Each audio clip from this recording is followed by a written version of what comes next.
So it's the 1st of April today. It's about 8:30 in the evening. Uh, didn't exactly have the standard day at work. I had a education day. It was a day to brush up and relearn a lot of things to do with neurology, the brain, a little bit of the nervous system, your sympathetic, your parasympathetic nervous system, your autonomic nervous system, things like that. It's quite important for some of the work I do. Obviously, I look after a lot of complex patients, a lot of people that are, clinically close to death and stuff like that, and a lot of those instances where I'm looking after people, there's some sort of neurological involvement, whether it's been a car crash and someone's got a traumatic brain injury, or they've got some sort of swelling, or they've had a loss of consciousness, or a bleed, or brain herniation. This list goes on and on and on. So it was one of those days where I did a bit of education. I came home this evening and I decided to just do an ab session. I wanted to mix it in with some push-ups, but I sort of tried to do a few push-ups to start off with. The left shoulder wasn't feeling great, so I just thought I'll just do a bit of press work with the kettlebell in between instead of the push-ups, just to take the risk off my shoulder, and then it sort of works my inner chest a little bit more, which I don't really work too much. And essentially, it was pretty much just about 4 movements. Brought the ab wheel out. I've been looking at it for about, like the last maybe 60 days or something like that. I haven't used it in a while. So I brought the ab wheel out because that is just the hardest, most hated core exercise that I do, but it's probably one of the more beneficial ones that I do. But it just hurts me so much. So I did that one today. I did some leg raises, got the a little bit of kettlebell and a chest work press just to break it up, and then just some toe touches, and then a few rows, sort of crunch row variations at the end, to wind up this core exercise. So it wasn't overly heavy, but it was sort of 5 sets of each exercise, sort of 10 to 12 reps of the core exercises, 30 reps with the kettlebell, and sort of 20 to 25 reps with the toe touches, working my obliques. That was pretty much the workout, but I was pretty much thinking about neurology the whole evening anyway, and not so much the pathophysiology or things like that, but more like the outcomes of someone who has had an insult on their brain or their head, and whether it's been a car crash, being assaulted, things like that. Any sort of injury that has occurred to shake the brain around, or put pressure on the brain, or cause increased intracranial pressure to someone, and then the results days, weeks, months, years after that, and how that affects someone's life, and how that affects their functioning moving forward. And it just got me thinking how sort of fragile we are as a species, as we are made up anatomically, biologically through evolution. It got me thinking a lot about how fragile the brain is, and from standing height, if you fall over and hit your head on the concrete, that could mean a number of things for you depending on where you hit your head, how hard you hit your head. You might, easiest thing, you might walk away with a concussion and a bit of a headache, which should resolve within a few days to a week, or you can have delayed concussion effects that could last for weeks, being nausea, vomiting, sensitivity to lights, dizziness, dysphagia. List goes on and on and on. So that was one instance that I was thinking of. On the lighter side, the worst side is you crack your skull, you get a bleed on your brain, it causes increased intracranial pressure, you have a loss of consciousness, and then you end up in the ICU after theatre, where surgeons have had to remove part of your skull, evacuate a blood clot from your brain, put your skull back together, or leave a piece of your skull out and let your brain swell through your skull, and then send you to an ICU. Or they put a drain into your brain to drain fluid out of your brain so that your pressure doesn't go up too much. So it was just fascinating thinking that you could just be standing there and you could trip over, land on the concrete, bash your head, and the range of outcomes is so severe. And then obviously you have your complex car accidents and things like that, where you're going fast enough, or your head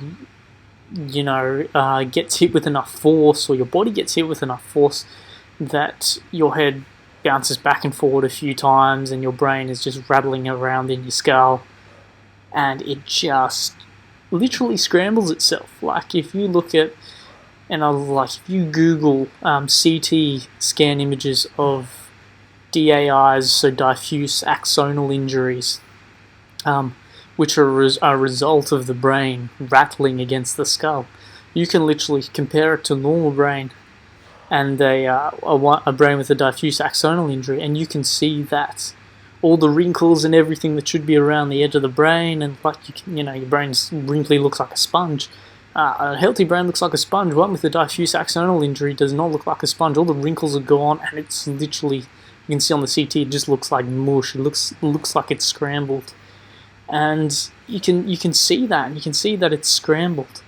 And then from my experience working with these patients, after they come out of their comas and they're waking up and sort of I'm in that still sort of semi-acute phase before they're hitting their rehab phase, is where I'm looking after them. And you can see that when their family come in, they're telling me, my husband, my brother, my family member is not normally like this. They've changed, they're different now. Will they ever become themselves again, or are they going to be like this forever? And it's really, really interesting to see that. You have we call someone with a traumatic brain injury, they act very frontal. So talking about your frontal cortex, where where you pretty much don't think before you act. You're very impulsive. Everything's a little bit oversimplified to be, and you're basically pretty thick. You don't really listen, you can't really follow instructions, and you just do things on impulse, and you can't stop yourself as well. If you got a traumatic brain injury and your frontal lobe's damaged, you pretty much have very little self-control, if not no self-control at all. So you pretty much just do everything like on impulse. And you see it with these family members. Like you have patients that will have personality changes from getting traumatic brain injuries that may last for the rest of their lifetime. They may, obviously they may lose function in some of their limbs. They may not be able to feed themselves properly. They may not be able to swallow. They might need physical assistance for the rest of their life. They might need carers for the rest of their life.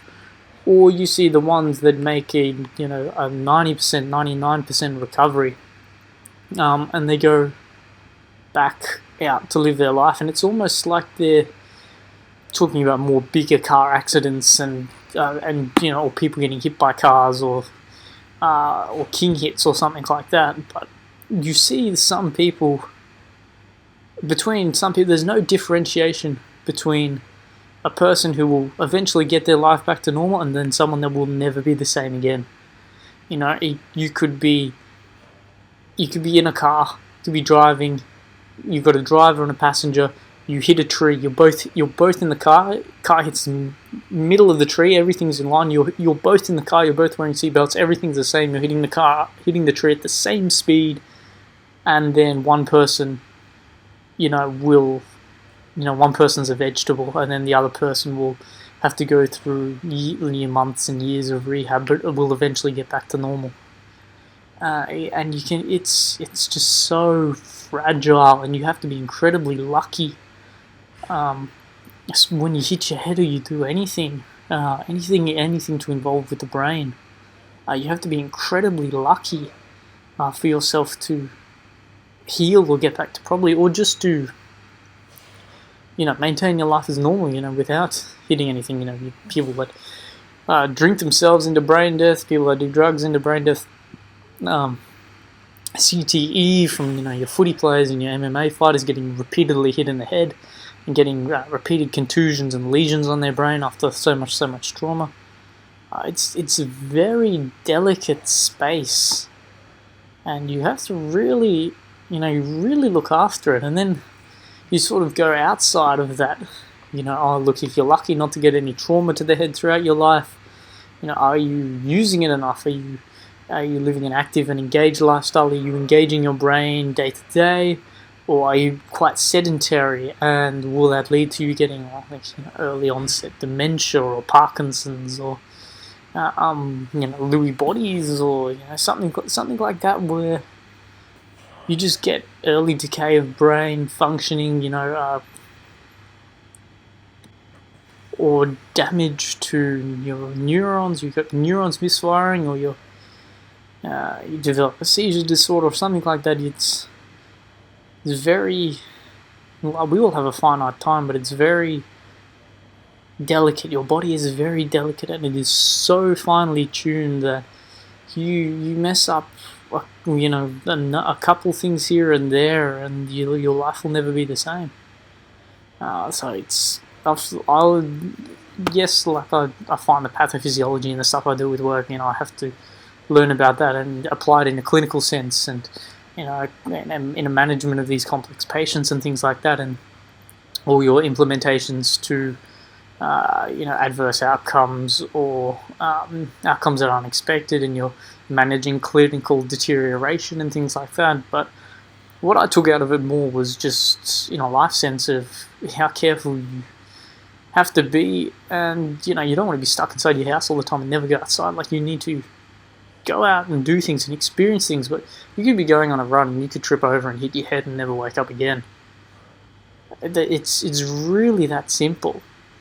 So yeah, I just thought it's amazing that your brain is so finely tuned, and you think you could be in control of everything in your life. You could be, you could be fun, you could be happy, and then boom, you could hit your head and you could forget your loved ones, forget your family members, and that could all be erased. And you could live on, or you could die, or you could be seizing 5 times a day, every day for the rest of your life, or you could be in a wheelchair, or you're gonna have to have someone feed you every day, or ultimately you don't wake up.